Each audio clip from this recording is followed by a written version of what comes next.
crazy variants that explore the character throughout all the different multiverses. And Kang, is like the master of the multiverse. And so they let us do a cool DJ variant where he's like DJing a rave in outer space. It's one of my favorites. This is awesome. This is incredible. My mind is blown. Well, y'all, if you're not following Marvel Snap on social, check it out on the screen right here. Make sure you're following Marvel Snap because you need to have all the updates as well. Yes, and if you are not already playing, scan that QR code, download it, and again, follow on social for more updates. I mean, Ben and I are going to be playing battle mode while y'all doing the carpet, right? That's the plan. That's the plan. Let's play right now. I got it covered. Well, Tamara and Anthony, how are y'all doing there on the other side of the carpet?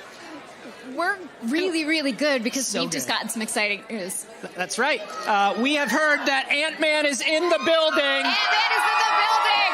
Paul Rudd has arrived. That's right. Everybody is starting to show up. We are here. We are here on the carpet, and in just a moment, the cast is going to start coming through, and it's very exciting because they're coming through to help us kick off Phase 5. It's happening tonight. And there's so much about this movie that is laying the groundwork for what's to come in Phase 5. Now, these people are very, very well trained to keep the Marvel secrets, but we're going to try and see what we can get out of them. We're going to do what we can. And listen, we're very good. We're very good. Yeah, but they've got super secret training. So I don't know. We'll see how it goes. I feel confident in the fact that we are going to spoil everything. No, we're not going to do that. Oh, no. But I am excited to talk to them about what it feels like to kick off Phase 5. Ant-Man and the Wasp came in sort of, not at the very beginning. They weren't Phase 1 characters. Right. This is a whole new feeling, I would imagine, and whole new territory for Ant-Man and the Wasp. Right. Well, we're taking stories from the Ant-Man franchise. Formerly they've been in San Francisco. They've been set in a world that, we regular humans, are familiar with, that we know. We've seen, everyday objects like salt shakers get blown up, huge size, and that's been really fun. But now we're going to take those more intimate stories, and we are going to go on an epic, epic adventure. That's right. And it's all happening in, under an hour right now. But Josh, Sade, I hear you've got somebody with you over there. Oh, yeah, we do. We are here with production designer Will Hatay. How do you feel surrounded by all of these Marvel fans? It's amazing. It's such an incredible turnout. They're all dressed up, most of them, and it's fabulous. Yeah, it's great. Now, Will Hatay, I got to ask. This is your first introduction into the MCU. It is. What was it like coming into this big, wide...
again, kicking off Phase 5. How's it feel? It feels big. It feels exciting. It's cool. It's really cool to be here. I can't believe that it's happening. It's really happening now. It's great.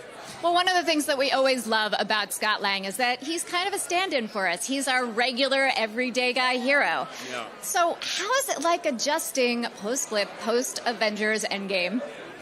Yeah, well, it's, Scott feels pretty good because everything's kind of in the rearview mirror now, and he can kind of live a normal life and maybe catch up on some time with his family. And surely nothing can be as bad as Thanos. That's over. That's right. I mean, my gosh, what could be as bad as Thanos?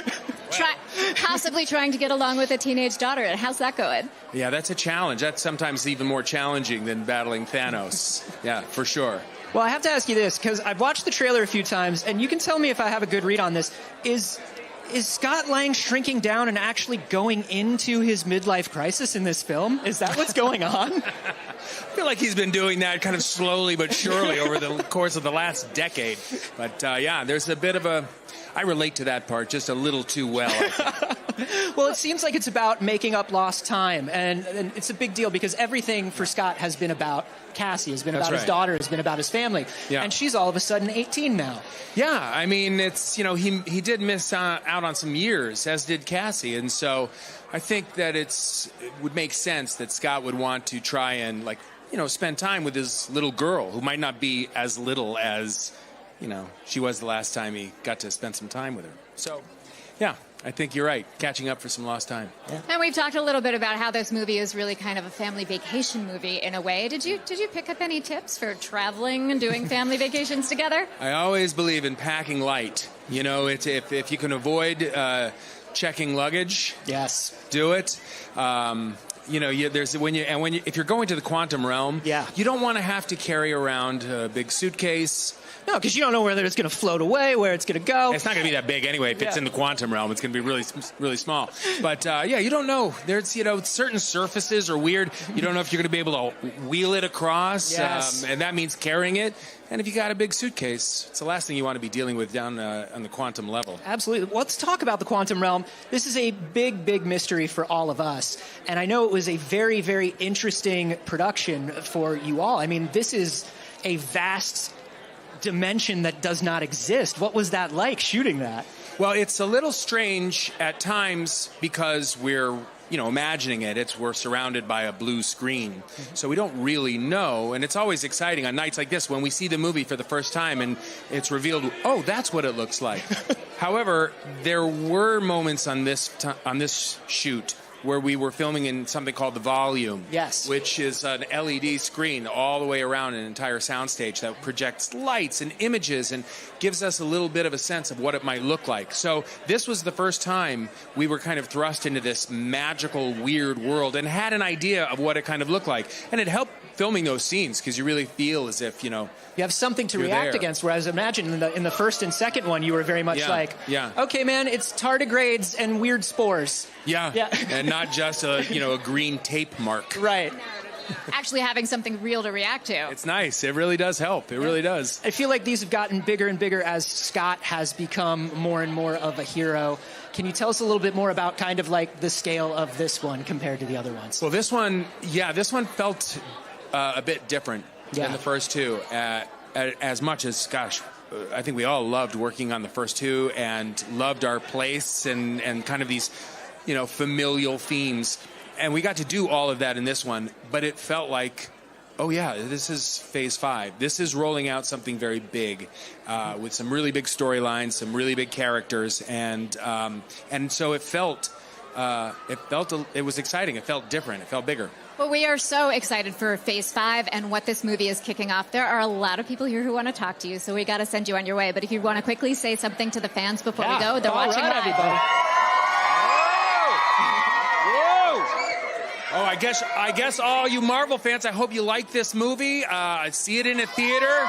You want to get that full immersive experience, and I'm so happy to be here. I'm so happy to meet all of these people who are, sweating it out in costumes. My God, this is really good. Well, thank you so much, Paul Rudd, everybody. All right, thank you so much.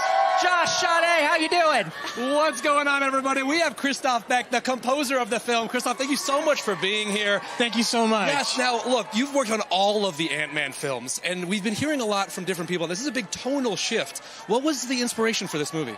It sure is a big tonal shift. The movie takes place entirely in the quantum realm, a totally fantastical world made up from whole cloth, and the music needed to reflect the newness of that and the strangeness of that and the fun of that too. So there's still the things we love about the first two Ant-Man movies and music, but a whole new layer of otherworldly electronic sounds that I got to work into the score this time. Ooh, I am so excited to hear it. And can you tell us a little bit about the creative process? Do you see bits of the film first and then you start composing, or how does it work? Yeah, that's pretty much it. Like, while they're shooting, I start to get scenes and I start to work on ideas. The lovely thing about working on a sequel is the themes are already well established from the first two movies, but there's new characters, and so I get a chance to write new themes. And then as the movie gets put together over the course of about 6 months, I get to watch it, and the visual effect starts coming in, and then it starts to look more and more like a finished movie. And the whole time I'm writing music and adjusting music to fit the new scenes. And it's my favorite part about working on a sequel is the new elements that come in, and Cassie's theme is one of the things that I'm really proud of. That's one of the things I'm most proud of it, is that it's actually the Ant-Man theme backwards. Whoa. So it's a very sneaky way of sort of saying these two characters are related, and also musically. Well, I love that. And speaking of characters, we're seeing a lot of characters introduced into the MCU, as well as Phase 5, the epicness of that. I'm so curious to hear more about that. But we got Tamar and Anthony over there, Stage 1. What are you guys doing over there? Oh, not much. We're just hanging out with Stephen Broussard, the producer of the film. How are you? Hello. Good. Hello. How are you? We have to ask you about Kang. Yes. So many Kang questions, Stephen. Absolutely. Well, he's taking the stage in a big way tonight, I think. It's going to be very defining for this next phase moving forward. Yeah, so we have seen a version of Kang, obviously. We have met He Who Remains. Yes. But this is not that Kang, correct? No, correct.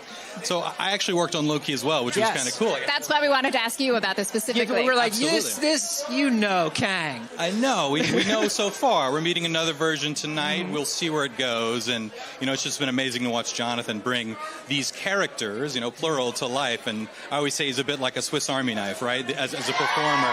And we've seen a few of the blades come out. And stay tuned, I would say, moving forward. I feel like you must love when you're working with characters like Kang, when you're working in places like the quantum, the quantum realm. You must be just such a huge fan of like all of the Marvel continuity history and where these characters come from. What kind of story are you looking forward to telling over the course of Phase 5? It's this story was very exciting to tell, and it was great because when you're lucky enough to get to a part 3, which we are, on this particular franchise. We want to try something new, and so the whole idea was to take these characters that we know and love and have been in these relatively smaller movies, crime genre movies, and we pick them up and we drop them a completely different type of movie, So to your earlier point, and it's just exciting to kind of watch these people in a completely different situation, and all the world building and the science fiction that went along with that was a blast. Well, and something though that does stay constant are the characters is what is at the heart of the movie. So tell us a little bit about the dynamic we're going to see between Scott and Cassie this time around. Yeah, I think one of the themes of the movie is that the race is never over, right? As long as we're here and we're drawing breath, growth continues. And so he had a relationship with his young daughter, who was, a beating heart of those first two films. And she's grown up, she's a young woman. She has her own ideas about how the world should work. And he may be in a certain point in his life, and it may not necessarily line up with where she's at. And so there's a lot of some good conflict in there, built around love and respect and everything we've come to know from that dynamic. But it's all in kind of a new context. Well, it wouldn't be a Marvel movie if there weren't amazing conflict that we love to watch. So congratulations on the film tonight, and have a great time seeing it on the big screen. Thank you so much, Stephen Broussard. Bye. Josh, Sade, how you holding up over there? Oh, we are doing awesome. We are here with Emma Caulfield Ford. Hello. You know, we know you from Marvel Studios' WandaVision. How does it feel to be here surrounded by all these Marvel fans? Pretty amazing. Yeah, it's great. I just have this like sort of, it's not really a syndrome. I'm not going to go that far, but I feel like I'm completely anonymous all the time. So when someone's like, hey, I'm like, what's up? Do we go to school together? Like, what's up? So when there's a lot of them, they're like, we love that throat. What up? Woo! There to go. Yeah, I'm like, oh, that's right. I'm on the show. You know me from that. That's so weird. So it's nice. What would Dottie do in the quantum realm? Oh, God. I mean, what wouldn't she do? Hey! You know what I mean? I think Dottie's very resourceful. I'm a big fan of her. And that's about all I can say about Dottie. Okay, but what do you think she's up to in Westview?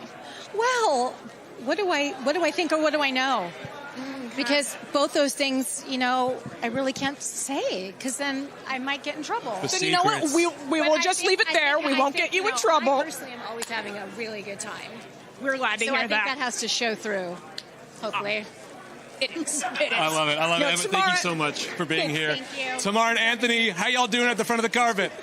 Oh my gosh, we are here with David Dastmalchian, and he is showing us this really cool thing. He has a special marble. This is a very special thing for me, it's just really amazing being here. It's pretty emotional. I have been a part of the Ant-Man family for quite a while now, and when we first started filming Ant-Man, we started principal photography back in 2014 in San Francisco, and I bought this ant marble at a little oddity shop that I found in the Tenderloin district, and I've kept it ever since, and Peyton Reed has one as well, so if you see Peyton in it, you can see David Dastmalchian showed us his magic bead marble, and I think that all the success of these movies really is because of my magic.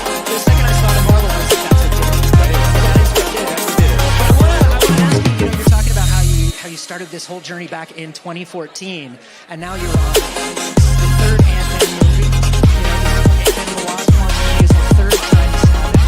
And it really feels like this is not just a story of a family, but you have all really gotten very close over the course of these years. These stories are about family. This is the most heartfelt of all of the MCU stories, in my opinion, and I'm so proud of what Peyton has been able to accomplish in the story that he tells of Scott's journey, Hope's journey, Cassie's journey, Hank, Janet. I mean, it is a family, and that I've gotten to be a part of that in a small way has just been one of the highlights of my life, and I want everyone to know that making this film and being back with these guys was one of the most joyful cinematic experiences I've ever had working.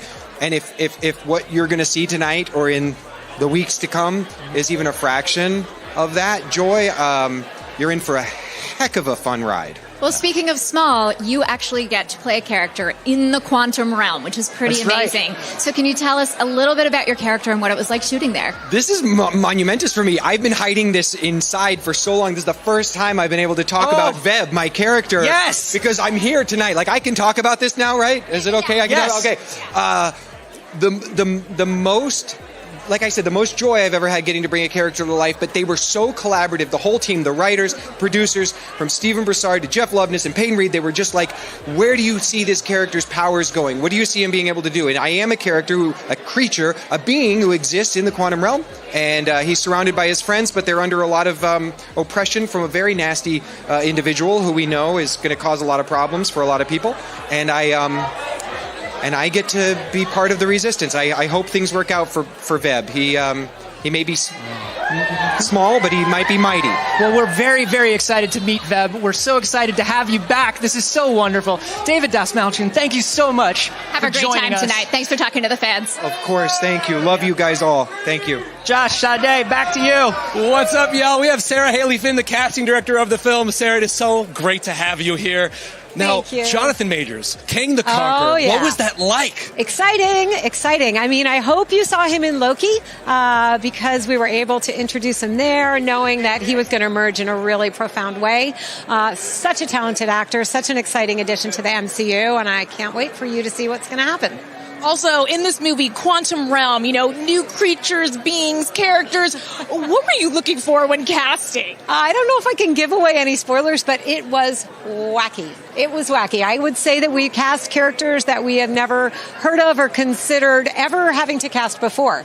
And it was also a lot of fun. And as I'm sure you know or we'll find out, we were able to get some amazing actors to come in and play with us in this quantum realm and bring them to life. And a big theme of this movie is all about family. Yeah. How do you find that family dynamic when casting? Yeah, it's so important. It's so important to find the right connection and the right sense of humor and the right sensibility so that they're going to feel like they fit together. So bringing in Catherine Newton as our new Cassie Lang was very exciting, and I think that you're going to see them together. We have Evangeline, of course, back with Paul, and I know I have to say their character names. I'm terrible at that. I keep calling them by their actors, but of course Hope and Scott Lang again. We have Michelle Pfeiffer as Janet and Michael Douglas, and we'll see the whole family interact in a way that we didn't get to before as much because they weren't together for as much time. I know we're all so excited. Tamara, Anthony, what's going on up there? Oh my gosh, we are here with William Jackson Harper, who is joining the MCU tonight. Welcome. Hey, thanks for having me. Oh my star. You are coming in to the quantum realm. We are going to be meeting your character. Tell us a little bit about who you are. Well, he's a bit of a freedom fighter, I guess. Nice.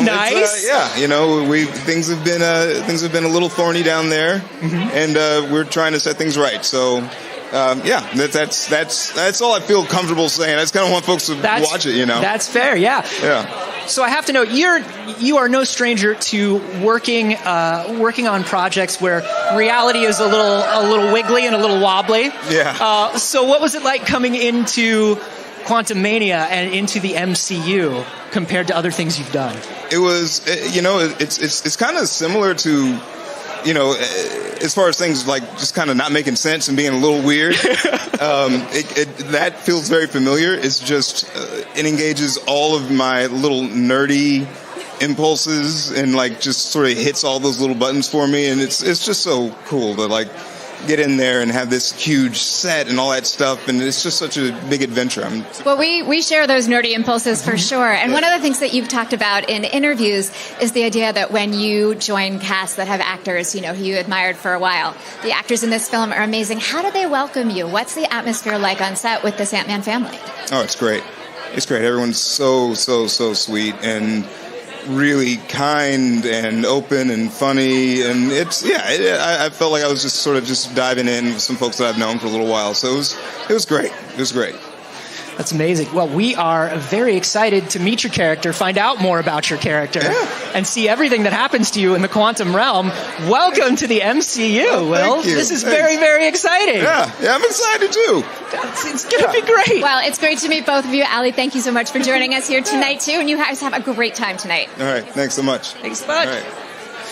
Oh my stars, everybody is showing up. I know. I love this. What's going on down at stage 2? Oh my gosh, y'all. Everyone is just beaming. We're looking radiant. It's a quantum energy. People are lining up through this carpet. It's insane. It is so exciting, and we have talked to so many of the cool creatives we mentioned earlier, if you're just joining at home, that have really brought this film to life. Sarah Haley Finn, casting director, so huge to know who's bringing the people in. Yeah, I mean, the great thing about this Marvel family is it's a family, and it really just transpires all across the different realms, and now you have the quantum realm that we're bringing in. You just talked to William Jackson Harper, who plays Quaz, which is another addition to this MCU world with new people in new realms. It just gets larger and larger and larger.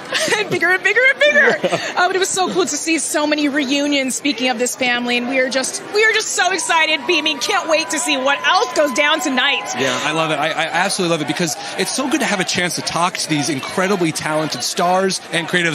Tamara and Anthony, I think you got something else going on over there. We are here with our wasp. It's Evangeline Lilly, everybody. So, I read this fantastic interview that you did where you talked about the fact that Hope has been one of the most challenging characters for you, but there was something about this time around. You had an epiphany. And I would love to hear more about your thoughts on Hope this time.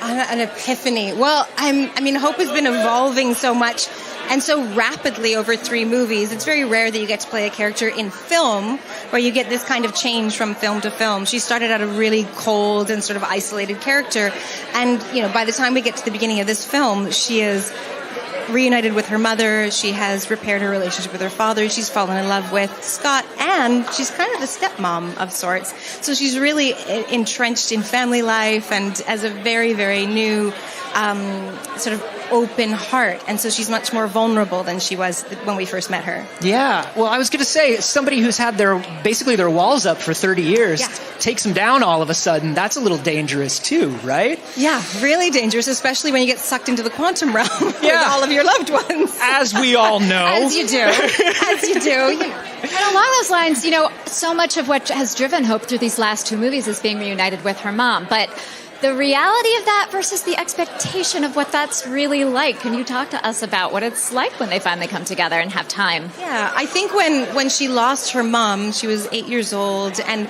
she might have had a stunted understanding of that relationship based on the fantasies of a little girl of like, one day I'll find my mom and we'll reunite and it's going to be amazing. And she's going to be my best friend and we're going to tell each other everything. And then when Janet really does come out of the quantum realm, she's very cagey. Yeah. And she's very closed, and she's not telling Hope much of anything, and Hope feels really shut out. And so there is a gap between what she dreamed and imagined would happen and the sort of adult reality she has to face. Yeah. And now that she's sort of gotten her mom back, and there is this kind of like complicated reality. She is also running this foundation now. She's in the lead, which she's always wanted to be. Yeah. And how is she handling leadership? Is that what she expected either? Well, in her day-to-day life, leadership suits her very well, and she's very comfortable in that role, and she thrives in that role. And she's doing incredible things all around the world for global warming and, housing crises and all different kinds of things like that. But being thrust into the quantum realm with her family and having the stakes suddenly go from, fixing macro problems to dealing with the micro relationships in her life, it's much more complicated. And I think that there's just a little bit more vulnerability that you can see because of that. Well, we're so excited to see how her relationship with her parents grows in this, what happens with Scott and Cassie.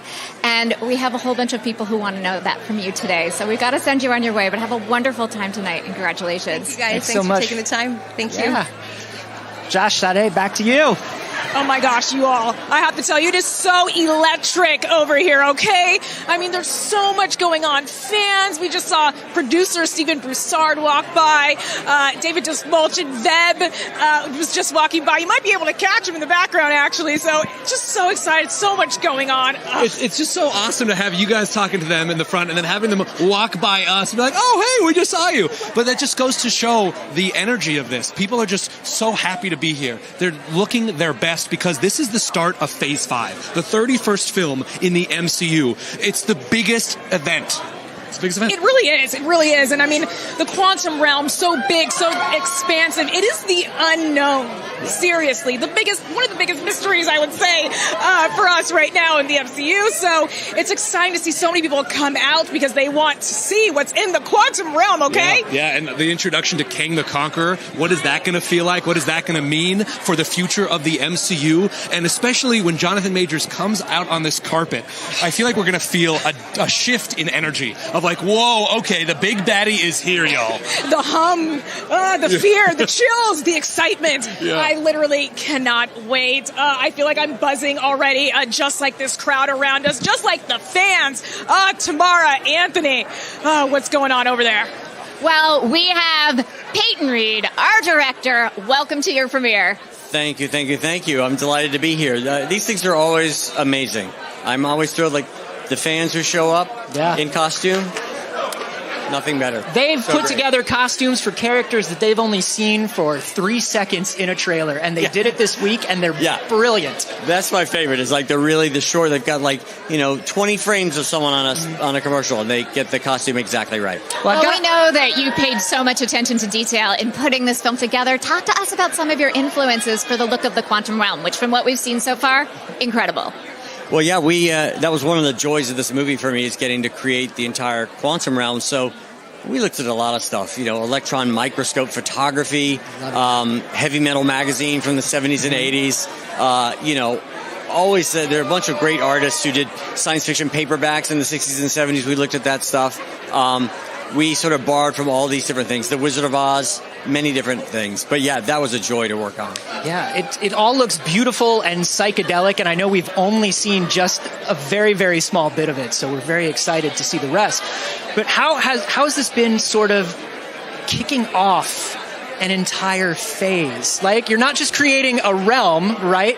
But Yeah. you are kicking off phase 5 of the MCU. No, it's fun because, I don't know, 8 or 9 years ago when we started shooting the first Ant-Man, what was fun about that was Ant-Man was kind of operating in the margins, a little away from the Avengers. And now, with Quantumania, our third Ant-Man movie, we get to kick off phase 5. And we get to introduce Kang the Conqueror, who, played by Jonathan Majors, who is just fantastic. I mean, as a kid who read Marvel Comics, I always loved Kang. Yeah. So to get to be the director who introduces him to the MCU is a huge honor. But what was it about Jonathan Majors that made you go, yeah, he's our Kang?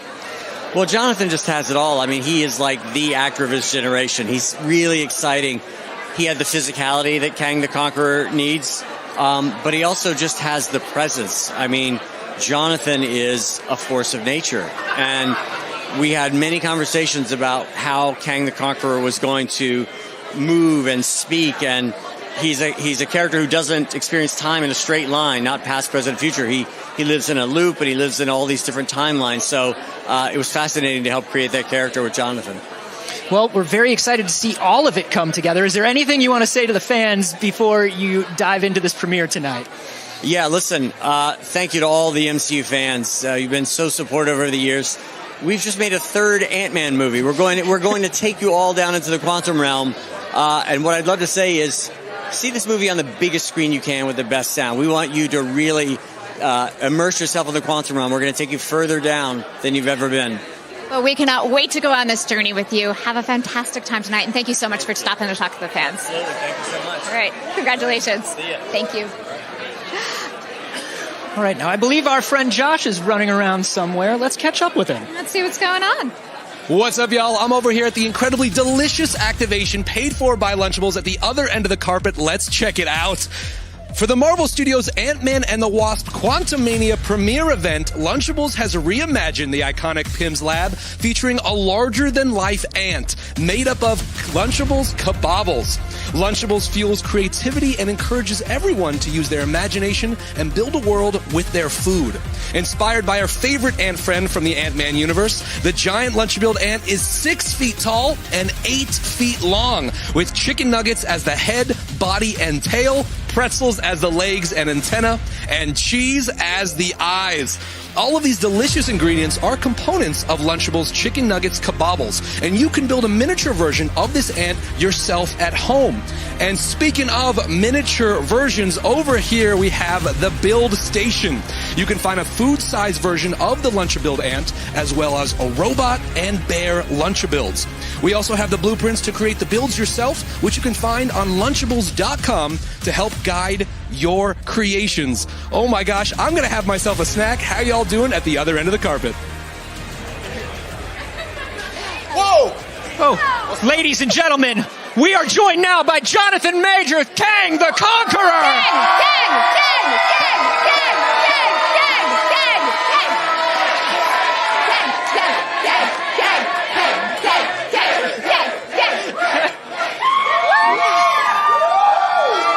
We have got Kangs of all sizes out there. That's right. We got big Kangs. We got small Kangs. What is it like to see this crowd yelling your name? It's quite exciting, I would say. It's very exciting. I mean, everybody looks so happy and full of life.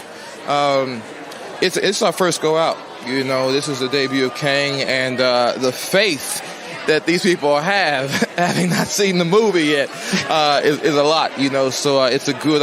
It's quite emboldening, and I'm really excited to be here, and really excited that people are excited about it.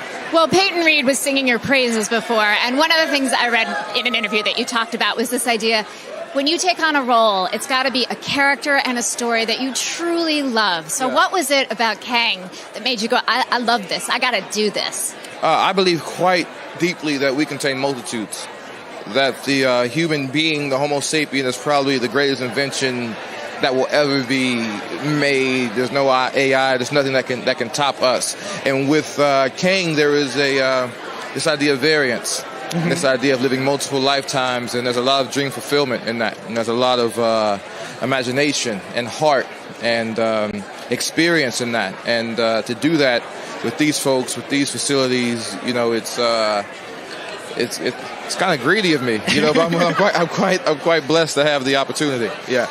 Well, let's talk about this containing multitudes too, because we met He Who Remains, and now we are meeting Kang the Conqueror. Yeah. And something that seems to be interesting about He Who Remains is there was an empathy and an understanding there of who he was and what he was capable of. Yeah. And here in the trailer, we're seeing that there's an empathy almost with Scott, but it doesn't feel like it's actual empathy. You know, it's funny. Something I heard on a podcast a couple of days ago is that sympathy is our greatest instinct as human beings. And I think no matter what your drive is, no matter what your objective is, no matter if you want to rule the world, there is still a certain amount of sympathy we have as human beings. The thing that He Who Remains and Kang the Conqueror have in common, one of the few things they have in common, is that they're both human beings. And I think that sympathy that you see between, you know, Scott Lang and Kang, is just evident of that. Yeah. Well, we could talk to you all night about Kang, but we don't want to give you the opportunity to spoil anything. Yeah. And there's a lot of people here who want to talk to you. Hey, so we're going to send you on Jonathan your way. Majors, everybody! Thank you so much, and have a great time tonight. All right. Stage 2, what do you guys have going on down there? We are here with Ruben Rabasa. You made quite the splash in the trailer. Can you tell us a little bit about your character? Oh my God, my character, it was a crazy idea because I never thought that I thought it was somebody else. I thought it was the Spider-Man. So when I say thank you, Spider-Man, everybody go, what? What did he say? I said, what are they laughing about? I thought I was doing the right thing. No. I made a mistake. I say something, oh my God, well, maybe I'm from Cuba. That's what the problem is. I don't know too much about Spider-Man. About the little man and the Ant-Man and all that is too many. I love it. What was the feeling about being a part of this film? Oh my God, it was incredible. I really loved the idea to be in the movie because I already worked in Marvel before. I want you to know I did the second one. And this was the third one that I worked with Marvel, but I love to be with this Marvel movie. I like young people because I need the young people to become, to be young again. You know what I mean? Yes. Well, you know, we love you too. Thank you so much. We know so many people want to chat with you, so we're going to send you on your way. Okay. Tamara, Anthony, what is going on over there? Well, we'll tell you what's going on. We got Jeff Loveness here with us. You guys made me follow Kane.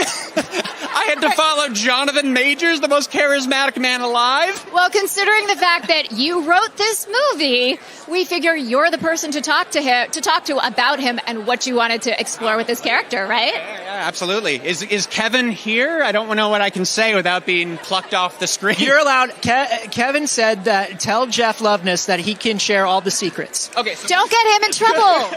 Okay, so quick step. Gambit in the movie a lot. No. Funny, Kane is not really... No. Jonathan's the best. I cannot wait for you guys to see what he does with Kane the Conqueror. He is this multifaceted villain. As the writer on this, obviously you want to bring the heat as a villain, which he does, but you also want to make the villain his own hero and his own story. And I can't say much, but Kang's story is just beginning, and I cannot wait to see what Jonathan does. Well, I think something you probably can speak to as somebody who's written Marvel Comics before and is coming in here. You guys know. What was it like to be able to delve into so much of this stuff? I mean, we've got the Quantum Realm, we've got Freedom Fighters, we've got Kang the Conqueror. Yeah. You get to play with a lot of the action figures in this movie. Absolutely. No, I grew up reading Marvel Comics. They basically taught me how to read X-Men and Spider-Man comics, and a guy like Kane has been written so well from everyone from Stan Lee to Kurt Busiek to Rick Remender. I mean, he has touched every corner of the Marvel Universe, and he can go toe-to-toe with anyone in the Marvel Universe. So yeah, man, diving deep into his history, I mean, he's just an open book. And I think Kevin will murder me if I say anything else. All right, I'm gonna ask. Well, hello. Hello.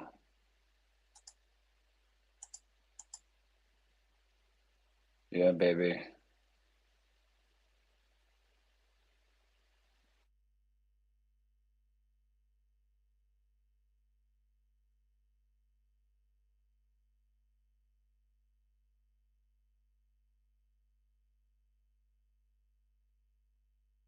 old or 33, which I am, I suppose. I'm going to be dead soon. But it's a thrill, and I hope you guys love it. I think it's funny and exciting and big. And hey, the movies are back, baby. That's what I have to say. All right. All right. Well, we're both older than you, so thanks, Jeff Loveness. Back to stage 2. What is going on, y'all? We have Victoria Alonso, the executive producer, here with us. Oh my goodness, it is such an honor to be here with you.